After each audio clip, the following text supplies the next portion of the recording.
నాకు సంబంధించినటువంటి వాళ్ళు కానీ అందరం కూడా నిర్ణయం తీసుకున్న తర్వాతనే వెళ్ళారు. విడుదల రజనీ ఒక కారణం ఏదైనా కానీ ఇప్పుడు ఒకసారి కాదు కదా, నాకు మంత్రి పదవి ఇస్తా ఉన్నారు, ఎమ్మెల్సీ ఇస్తా ఉన్నాడు 2019 కానించి ఇది నడుస్తూనే వచ్చింది, 23 దాకా నడిచి ఆ రోజు చెప్పిందే మరలా తిరిగి ఈరోజు కూడా చెప్పడం జరిగింది. ఆయన మరి ఈ రాజీనామాలు మీరు స్వచ్ఛందంగా చేశారా, ఎవరి ప్రమేయం ఉందా అని అడిగాడు.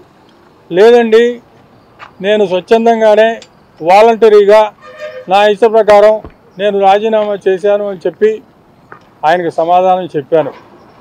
మరి ఇంకా ఆయన కొన్ని ప్రశ్నలు దీనికి సంబంధించిన కాకపోయినా కొన్ని ప్రశ్నలు ఆయన వేయటం జరిగింది. నేను వాటికి కూడా సమాధానాలు తెలియజేయడం జరిగింది.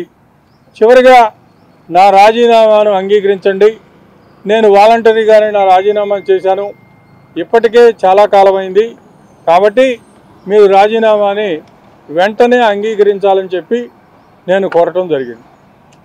వాలంటీర్గా ఎందుకు రాజీనామా చేశారు? వాలంటీర్గా రాజీనామా చేయటం అనేది కొనసాగకపోవడం అనేది అది నా యొక్క హక్కు.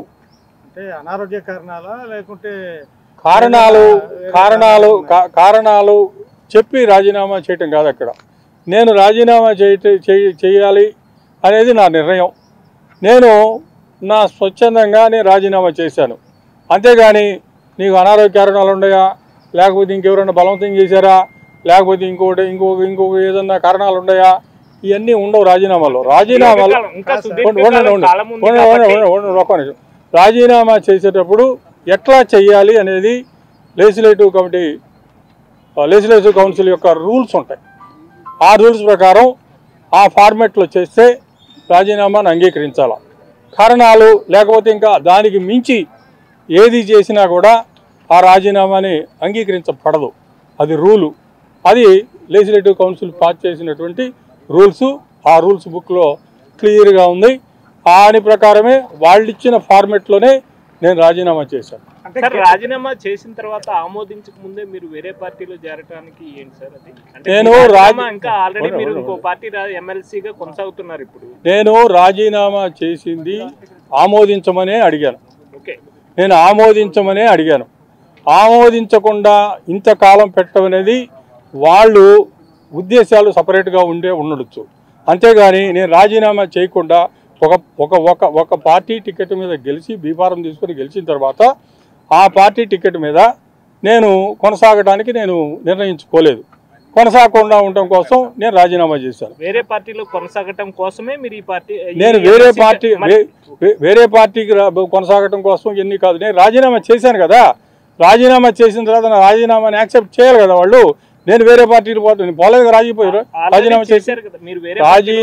రాజీనామాని నేను యాక్సెప్ట్ చేయమని అడిగాను, వాళ్ళు యాక్సెప్ట్ చేయలేదు. వాలంటరీగా నేను చేశాను, ఎక్కడా బలవంతం లేదు. నేను రాజీనామా చేసిన తర్వాత ఇన్ని నెలలు కూడా వాళ్ళే యాక్సెప్ట్ చేయలేదు. నేను రాజీనామా చేయకుండా వేరే పార్టీల్లో చేరి నేను అక్కడ కనుక నా సభ్యత్వాన్ని కంటిన్యూ చేయాలని నేను కోరితే మీరు అడిగినటువంటి అర్థం ఉంది.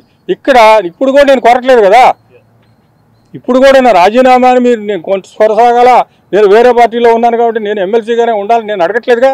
సార్ ఇక్కడ ఒక బేసిక్ పాయింట్ చెప్పండి. మిమ్మల్ని గెలిపించిన పార్టీ ఒకటి, గెలిపించి శాసనమండలికి పంపించిన పార్టీ ఒకటి. అవును. తర్వాత మిమ్మల్ని మీ మీద విశ్వాసంతో ఉన్నటువంటి ప్రజలు అయితేనేమి కార్యకర్తలు అయితేనేమి ఉంటారు. కార్యకర్తలే మీ ఇష్టం. ఈ రెండింటికి ఆన్సర్ చెప్పాలి కదా. ఒక వ్యక్తిగతము నాది అంటే ఎట్లా? నేను వ్యక్తిగతం వల్ల అసలు నేను వ్యక్తిగతం వల్ల నేను స్వచ్ఛతంగా అన్నా. స్వచ్ఛందంగా అన్నాను. బాధ్యత ఉంటుంది. నాకు వైఎస్ఆర్ కాంగ్రెస్ పార్టీలో నాకు జరిగినటువంటి అన్యాయం ఈ రాష్ట్రంలో బహుశా ఎవరికి జరిగి ఉండదు. నేను 2011 నుంచి అక్కడ జెండా పాతి జెండాను నిలబెట్టి మా జిల్లా ఆ పార్టీలో బలోపేతం కోసం కృషి చేశాను. నా వలన పార్టీ బజార్కి వెళ్ళింది, వీధికి వెళ్ళింది. అక్కడ నా చాకిరి ఎవడు చేయలే. అక్కడ నేను ఇంత చేసిన తర్వాత నాకు ఆ పార్టీలో ఏం జరిగిందో మీరు ఒకసారి ఆలోచించండి. ఏం జరిగిందో మీ అందరికీ తెలుసు, మొత్తానికి తెలుసు. పబ్లిక్గా నాకేం చేస్తామన్నారు, పబ్లిక్గా ఏం చేస్తామని చెప్పి చేయలేదు. ఆ చేయకపోగా ఇంకా రాజశేఖర్ అనేవాడిని ఎట్టి పరిస్థితుల్లో కూడా చిలకలూరుపేట నియోజకవర్గంలో వాడిని రాజకీయంగా బలపడటానికి వీలు లేదు అనేటువంటి ఉద్దేశంతో 5 సంవత్సరాలు నా మీద తొక్కిడి పడింది.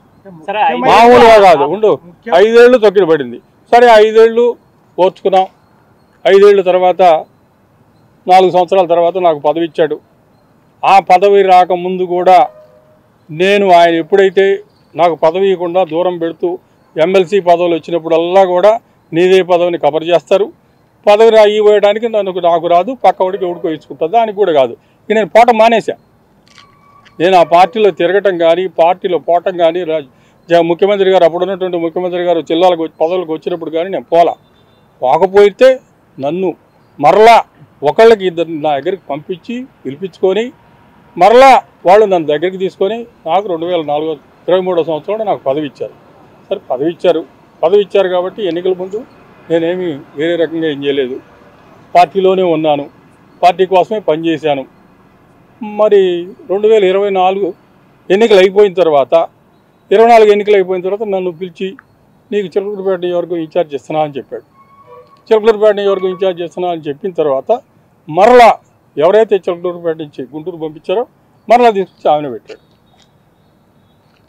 ఇంక ఎట్టి పరిస్థితుల్లో కూడా నాకు ఇక్కడ గౌరవం లేదు, ఉండటానికి వీలు లేదు అని చెప్పి నేను కానీ నాకు సంబంధించినటువంటి వాళ్ళు కానీ అందరం కూడా నిర్ణయం తీసుకున్న తర్వాతనే వెళ్ళారు.